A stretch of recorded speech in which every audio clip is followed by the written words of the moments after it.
Well, welcome everyone to this final RiskKAN webinar on early warning systems before our summer break. We'll be back in September. And today I'm very happy to introduce to you Dr. Avi Baruch, who is the CEO and co-founder of Previsico. And Previsico is a startup based out of Loughborough, if I'm not mistaken. And they're focusing on real-time flood modeling to deliver updated warnings. And Avi, if you want to share your screen. And the floor is yours. Avi will first give a presentation, and after the presentation, there will be time for questions.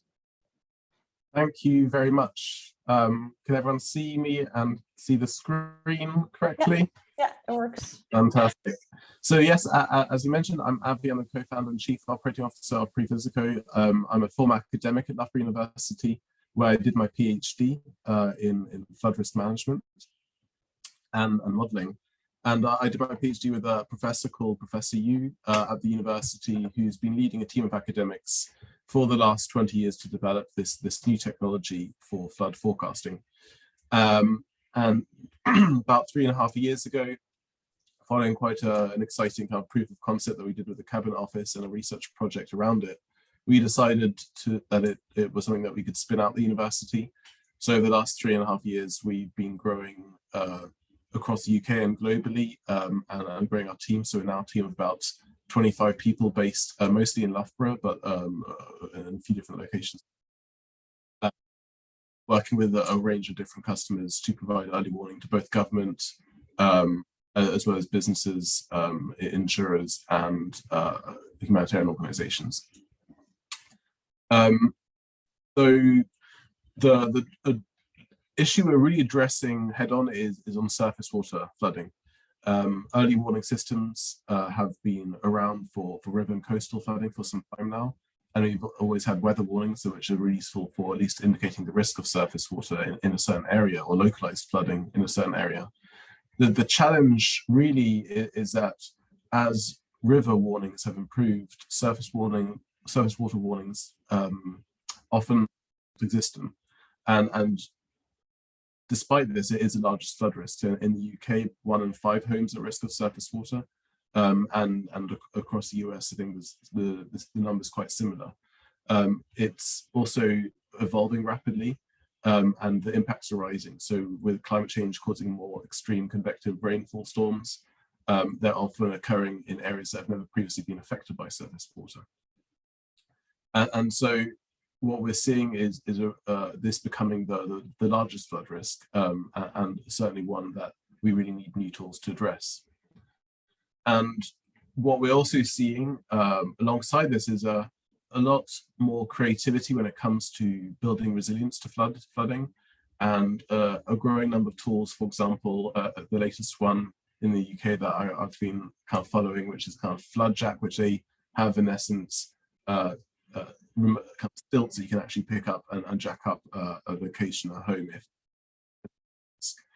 But there's so much you can do immediately before flood when you receive a good early warning, and so this is where we strongly kind of recommend that most flood impacts can be avoided, and this is where we really think that a lot more can be done. And so to reduce risk, there's a few key steps. There's understanding risk, there's investing in resilience measures, there's setting up flood action plans, and then the early warning side really ties them all in together. And as I mentioned, this is really where we come in as a company. So we spun out of Loughborough University kind of late 2018, 2019, following a partnership with the UK Environment Agency and Cabinet Office. And what we had was a hydrodynamic modeling solution that we started running live, and then out a team, mostly academics, and now software developers, as well as kind of all sorts of different skill sets out of the company, so risk communication and dissemination. And we're working with about 100 different organizations with kind of a number of different sizes, but they often include infrastructure and government, as well as real estate. So I think really, really important, especially when they're building on the point earlier that I mentioned around different types of flooding and the causes and warning systems for each. it's really important that, as different types of flooding have different causes, and coastal storm surges, major rivers overtopping, there are often pretty effective warning systems for these in most countries. But the causes of surface water is very different. It's always with short, sharp showers, and so with flooding, heavy water overwhelming local drainage, these areas are often, again, well outside of where you'd normally be expecting flood or and leaks, again, often occurring in areas that are outside these existing warning areas. And so it's really important when you're building flood action plans that you are addressing the different risks and understand where the different floods could come from. In terms of modeling risk, we have, for example, in the UK, we have some maps available, and modeling river and coastal risk is quite straightforward. You obviously have return periods from the gauges, and you run hydrodynamic models to create a number of different return periods. And these also can be quite useful for flood warning. So you obviously predict where the gauge might be in future, and then you can issue warnings based on the gauge level. With surface water, it can occur anywhere, and it's all related to that unique storm. So while it's relatively straightforward to model the risk, you can run a 1 in 100 year, 1 in 1,000 year rainfall scenario through a catchment, see what that would generate. The challenge is when you're modeling the risk, you're running a generic 1 in 100 year uniform rainfall event. And that might be over a certain number of hours, etc. And in practice, the storms never repeat what the model, a simulation like that. It's never uniform rainfall. It's always different duration. The direction of the storm matters. So many factors on the ground matter. And because of that, you always have surface water flooding in areas that you might not normally expect. And there's some really good examples in academia going back, quite far, showing that, with rainfall, the direction of the storm and the kind of land use on the ground can mean that even with less rain, you can have more floods. And this particular paper by Stuart Lane actually got me into geography right at the start of my undergrad, where I was really looking at kind of the causes of rainfall and causes of flooding in Yorkshire. It was a really good example of how actually in some cases you can have a lot more rainfall, a lot more flooding even with less rainfall, and that's where focusing purely just on rainfall to predict where you might get surface water flooding can often lead down. So what we do as a company is we complement the existing warning systems by providing surface water warnings and small watercourse warnings. And I'll be able to kind of elaborate a bit more on this. And I think that this is really addressing the issue that most people at risk of flooding do not receive early warning. So our technology that we've developed uses live hydrodynamic modeling. What this in essence is that whereas with a surface water risk map I showed you earlier that was using uniform rain, that was using a certain scenario, we are taking the forecasted rainfall and modeling it through our system, producing an event-specific footprint for that flood. That is in a rerun continuously. We take in the initial conditions on the ground, obviously where possible using LiDAR elevation, land cover, geology. We also have a network of on-the-ground sensors. And we are continuously rerunning our modeling every 3 hours to develop, to kind of be able to produce those event-specific forecasts. And this generates depth time predictions for flood, which then provides a very actionable early warning, which covers surface water. I can share a demo in a second of what the actual system is. But before I do so, it would be really good to also share that we also have on-site sensors. And these are really being used to complement the existing system and address the limitations around our existing system, because the biggest challenge is that, blocked culverts can always cause flooding. Even again, that sometimes with less rain you can have a flood even with a block culvert. So the situation on the ground always matters, and so especially where you have at-risk communities that have been really affected by flooding and at-risk locations, it makes sense to install sensors, and especially now with the cost going down, the technology improving, there it's possible to start installing low-cost sensors in And so what we in essence then have is a toolkit and an early response toolkit. So customers may give us their locations. As soon as they're at risk, they receive an email notification that contains a spreadsheet which shows all their assets. So let's say it's BT or British Telecom, they would get a list of all of their locations that are immediately at risk and the alert levels associated with each. And then that all comes in an email, but then if they want to actually view the situation in more detail, they can then look at our dashboard and relink there. So I can just I can show you, this is our dashboard. And this is looking at an event back in November 2019 in the UK. So this was our midnight forecast, and you can see here across the UK, we're forecasting, across Sheffield and Yorkshire, we're forecasting water movement across the entire catchment, event specific forecast for this one, and producing a forecast up to 48 hours in advance. This is capturing small streams, the rivers, as well as the surface water in the surrounding area. 10 hours later, the Environment Agency started issuing the warnings, and this is where we always show ours alongside the Environment Agency. And you can really clearly see how we're complementing the existing warning systems that are then already available, capturing the sorts of events that normally catch people off guard. Because at least in the UK, it's a local authority that's responsible for the ordinary water courses and the surface water.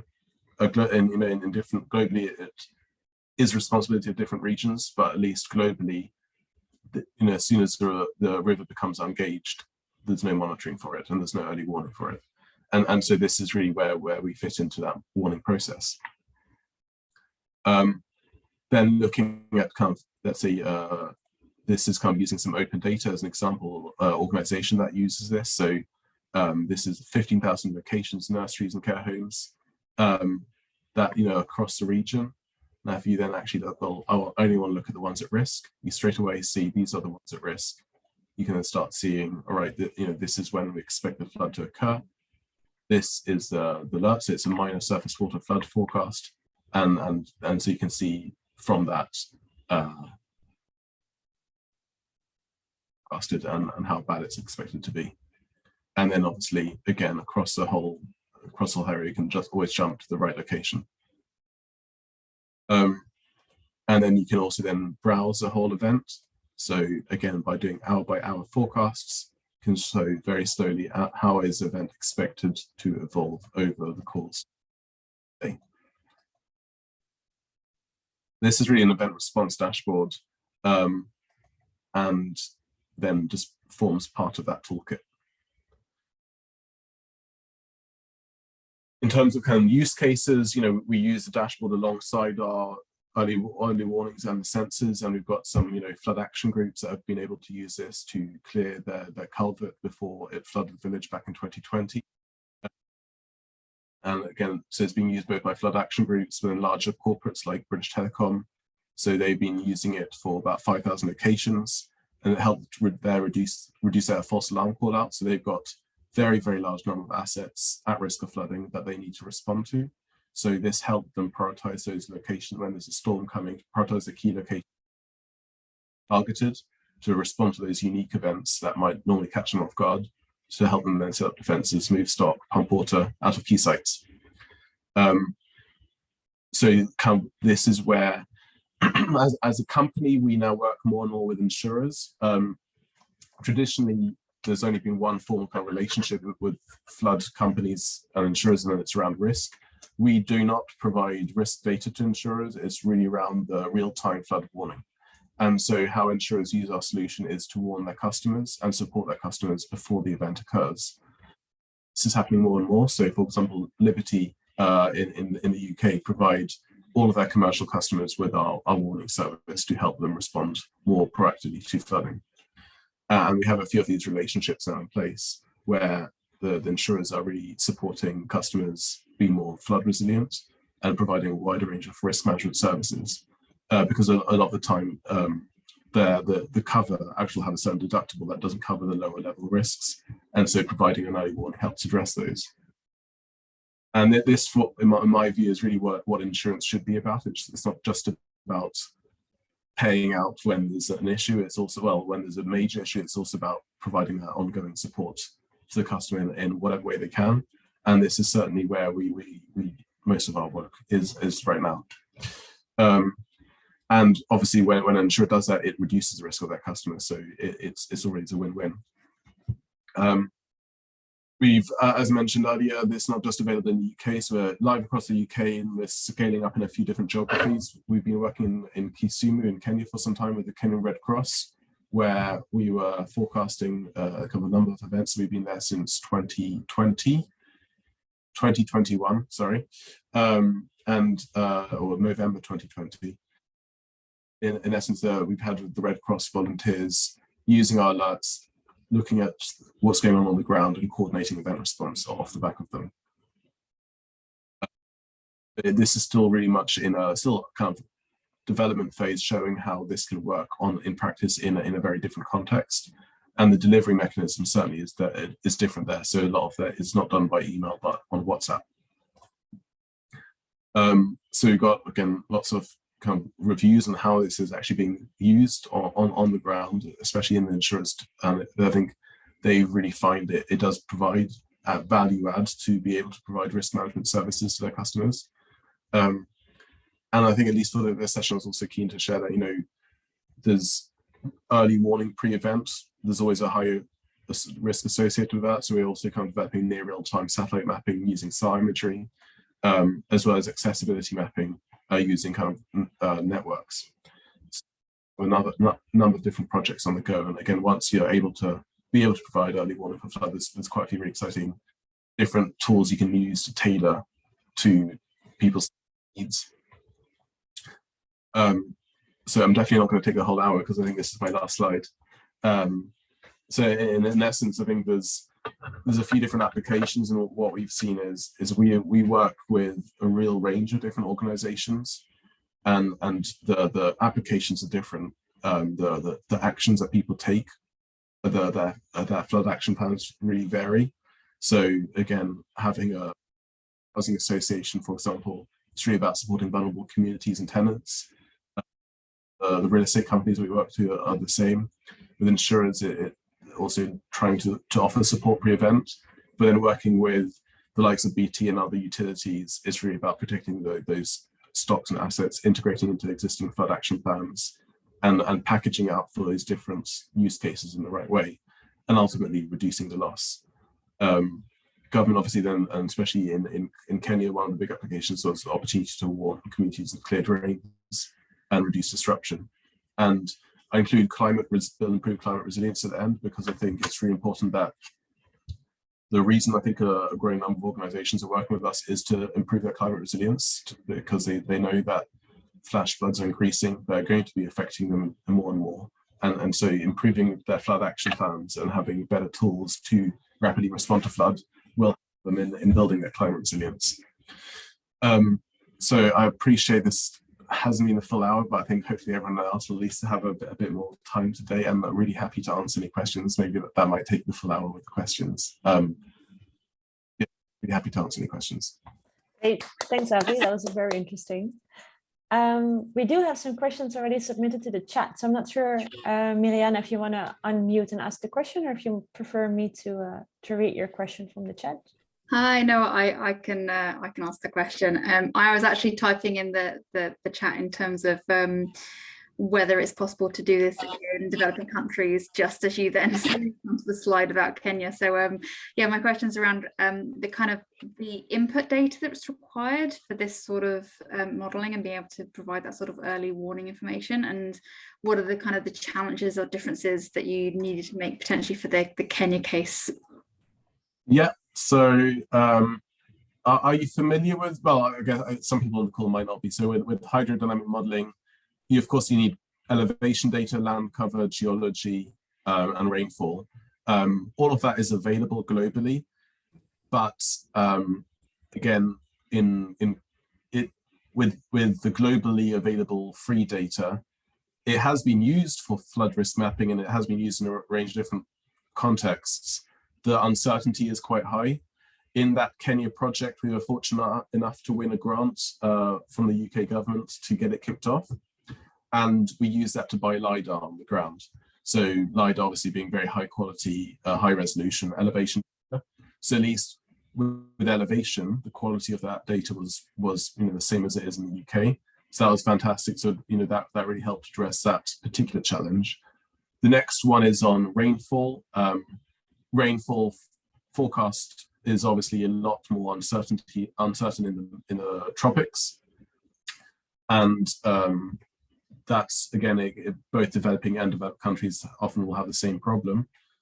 So we partnered with both IBM Weather Company and the Met Office. So you're using and then especially in Kenya, IBM Weather Company have a pretty good 3-kilometer forecasting system which is available globally, and so that allowed us to capture a lot of those events. But there were some convective storms that we missed on the ground because again it's hard to predict. It's the rainfall. So again, especially when without this on the ground sensors, we're entirely dependent on the quality of the rainfall forecast.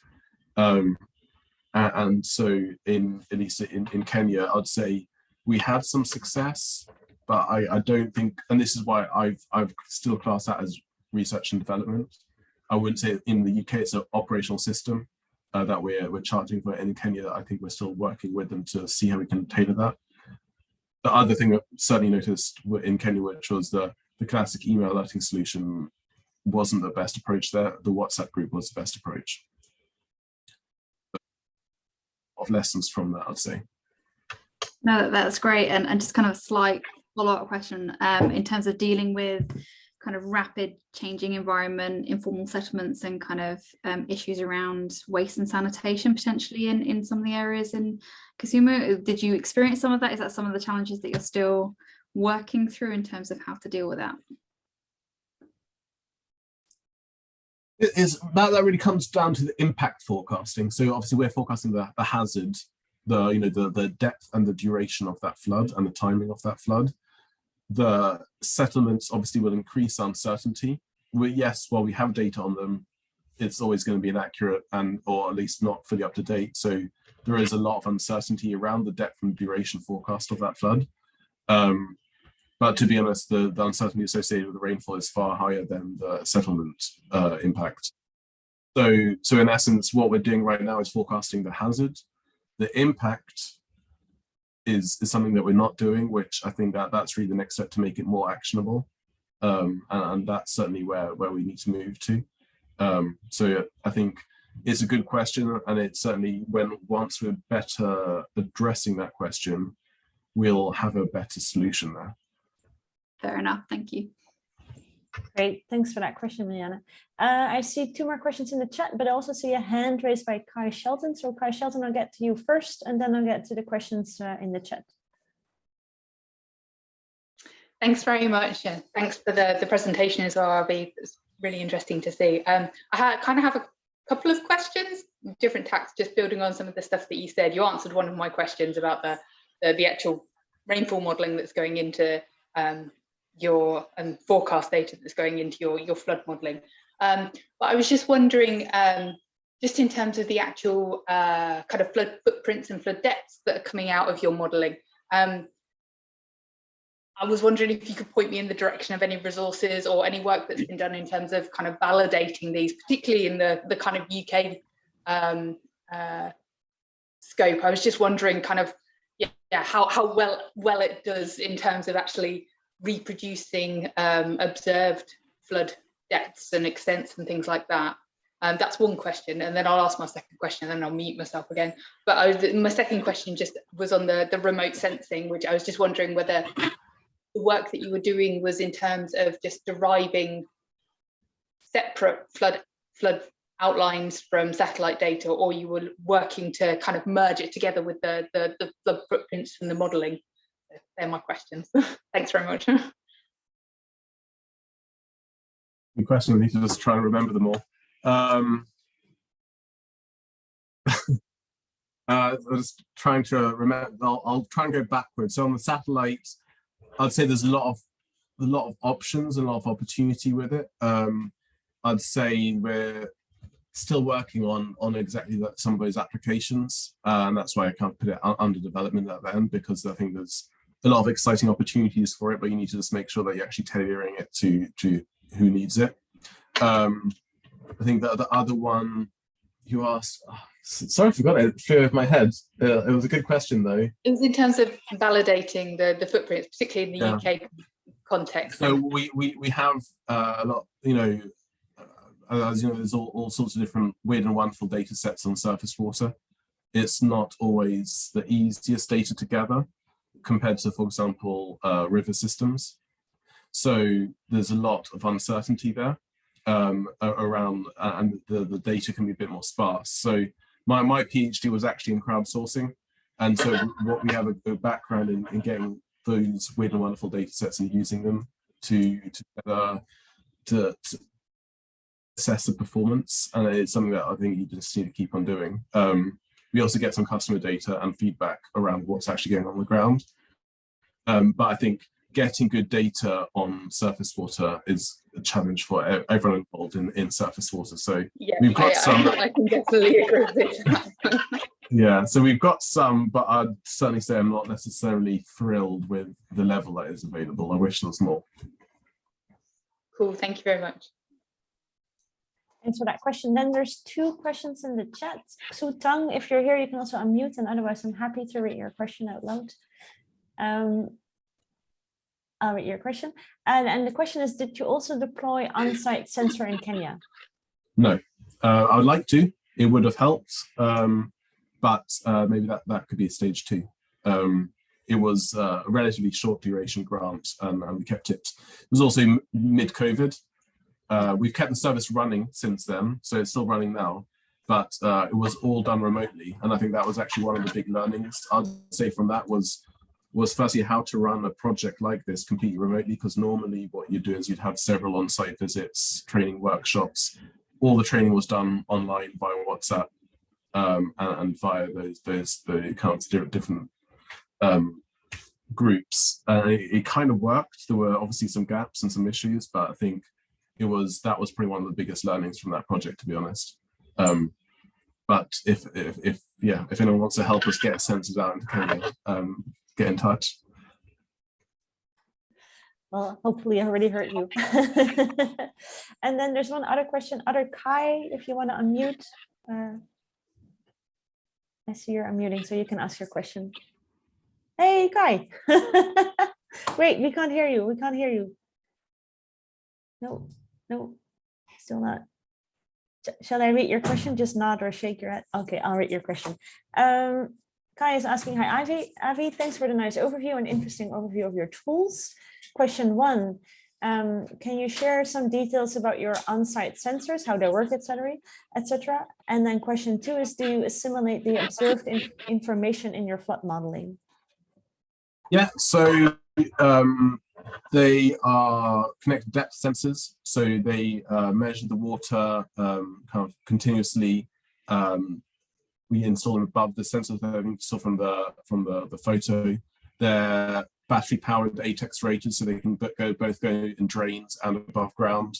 So we normally install them above streams, but they've also been installed in drains a lot.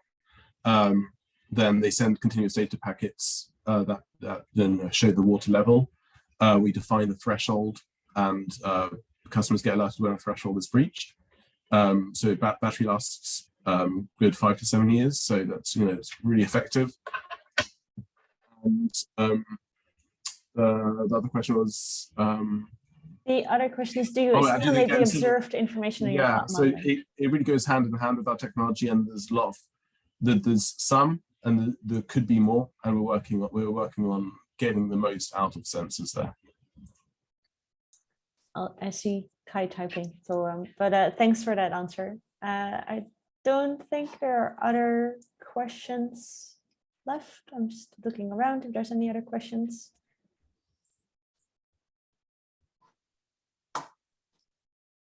And no, there's not. Oh, let me pass it on. I think that's it. Avi, thank you so much for your very nice presentation. And also all the guests, thank you very much for your very interesting questions. I think that was a very nice discussion as well.